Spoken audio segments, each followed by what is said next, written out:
Voilà comment on fait la vérité, avec cette petite phrase, que celui qui est sans péché lui jette la première pierre. Jésus a semé le trouble, c'est la débandade des arroseurs arrosés. L'extraordinaire que Jésus n'a pas jugé. Il a seulement mis à nu les reins et les cœurs. Ou plutôt, il demande aux gens qui sont là d'oser le face-à-face avec leur propre cœur.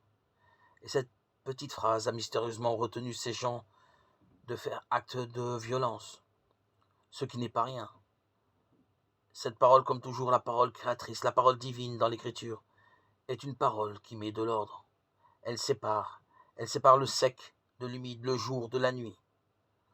Tout le chant des 7 jours au début de la Genèse décrit l'action de Dieu comme un tri, comme un jugement, comme une mise en ordre.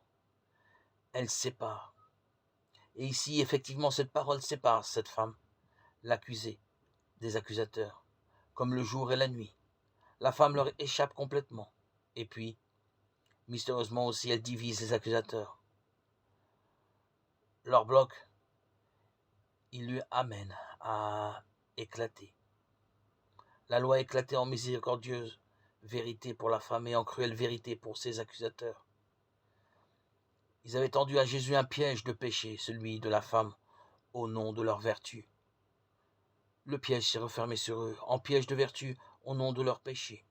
Encore que, s'en allant comme ça, ils reconnaissent implicitement qu'ils ne sont pas sans péché, et que peut-être cet aveu implicite est déjà comme une chance possible de leur propre délivrance un jour. Pourquoi pas ?